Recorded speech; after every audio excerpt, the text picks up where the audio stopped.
Cette semaine, dans Afrique, nous allons à Zamfara, dans le nord-ouest du Nigeria. Là-bas, un conflit sanglant opposait des bandits à des milices de défense citoyenne depuis des dizaines d'années, jusqu'à ce que le gouvernement parvienne à un accord de paix entre les deux parties. Nous nous envolons ensuite vers l'Éthiopie où des parcs industriels fleurissent à vue d'œil. L'objectif, attirer les investissements étrangers et doper l'économie.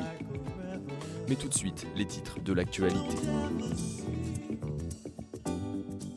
Plusieurs milliers de personnes en colère ont manifesté jeudi dans les rues de Lilongwe pour réclamer la démission de la présidente de la commission électorale, Jane Ansah.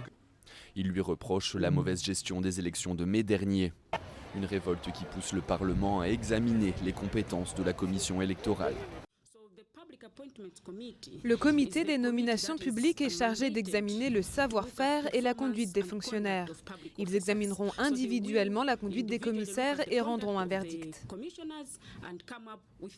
La semaine dernière, la Cour constitutionnelle a annulé l'élection présidentielle du 21 mai 2019, remportée de justesse par Peter Mutharika. Elle a justifié l'invalidation du scrutin par des irrégularités systématiques et graves. Le Soudan a accepté cette semaine de livrer l'ex-président Omar el-Béchir à la Cour pénale internationale pour son rôle dans les crimes de guerre présumés dans la région du Darfour. Il a échappé à l'arrestation durant près de 10 ans. Pendant ce temps, 10 mois après son éviction, les graves pénuries de pain, de carburant et de devises étrangères se poursuivent au Soudan. Les habitants font la queue depuis l'aube pour obtenir des vivres. Personne ne prend ses responsabilités. On entend parler de contrebande de pain, d'essence et de tout le reste, mais on n'entend jamais dire qu'un de ces contrebandiers a été pendu. Tout un symbole puisque en 2018, la révolte du pain a été l'élément déclencheur du soulèvement populaire qui a précipité la chute de l'ancien dictateur. C'est un retour fort en symbole. Un détachement malien d'environ 300 soldats escortés par les casques bleus de l'ONU est rentré jeudi à Kidal.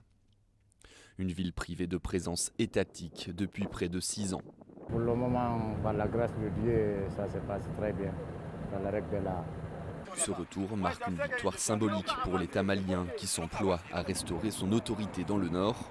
Il marque également une étape encourageante dans la mise en œuvre de l'accord de paix conclu entre Bamako et les rebelles Touaregs en 2015. Macky Sall a reçu mercredi le Premier ministre canadien Justin Trudeau.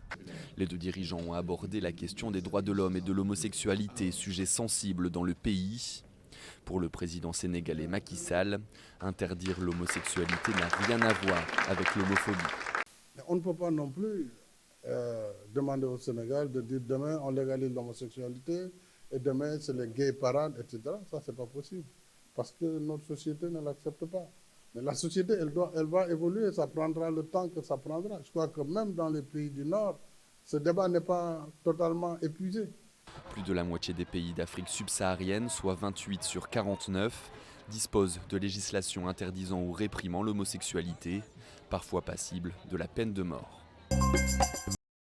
Des milliers de Kenyans ont rendu un dernier hommage mardi à l'ex-président Daniel Arap Moi lors de funérailles d'État. La dépouille de l'ancien président, décédé la semaine dernière, a été exposée au public pendant 3 jours au Parlement. Plusieurs chefs d'État africains ont assisté à la cérémonie, parmi lesquels Paul Kagame, Salva Kiir ou encore Yoweri Museveni.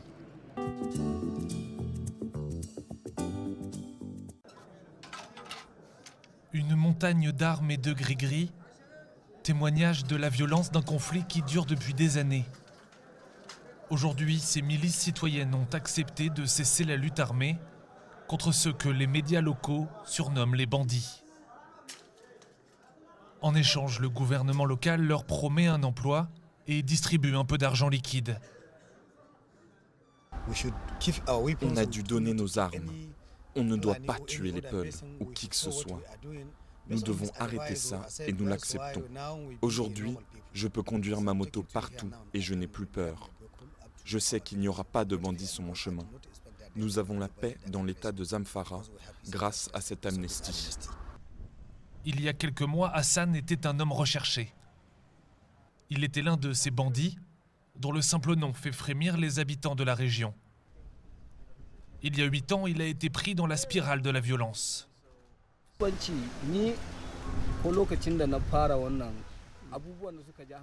Ils ont mis le feu à mon village et tué mes parents. Qu'est-ce qu'on aurait dû faire? Attendre qu'ils continuent à nous attaquer? À la tête d'un groupe armé, il a tué, pillé et rançonné dans les villages alentours. Récemment, il a déposé les armes en échange de l'amnistie du gouvernement local.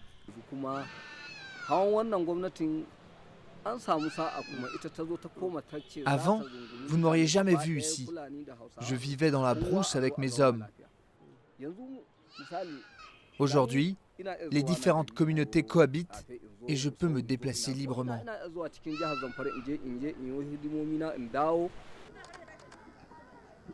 Plusieurs dizaines de milliers de personnes ont fui depuis le début du conflit.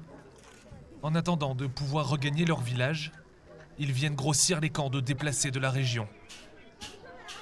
Malgré les annonces répétées des autorités qui incitent les réfugiés à retourner chez eux, Rahima refuse de quitter le camp.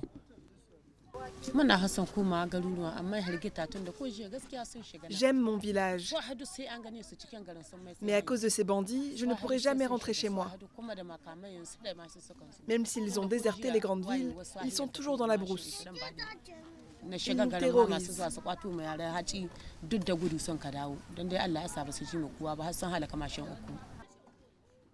D'après l'ONU, 40 000 réfugiés auraient déjà rejoint le Niger voisin en 2019.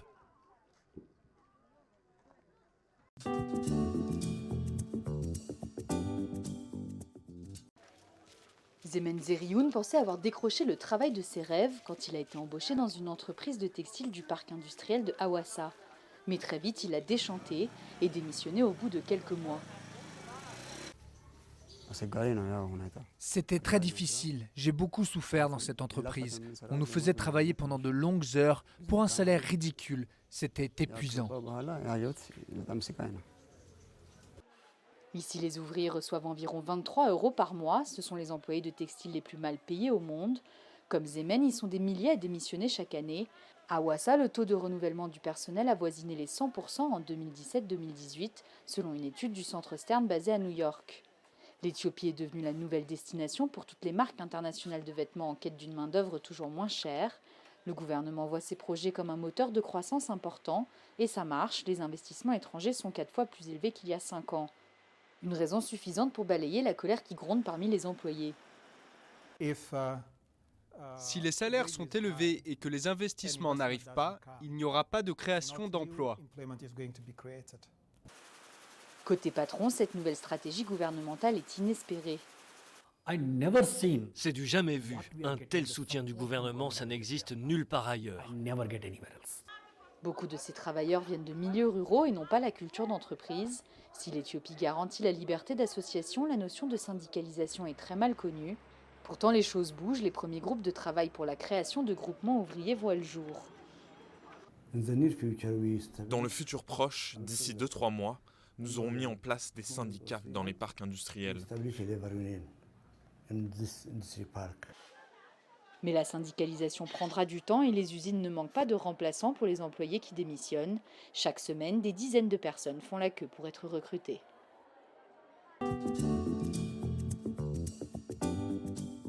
Des centaines de jeunes ont acclamé jeudi la nouvelle Miss Univers, Zozibini Tunzi, qui paradait à Johannesburg pour son grand retour dans le pays. Ses cheveux crépus courts et son discours féministe ont fait la fierté de l'Afrique du Sud.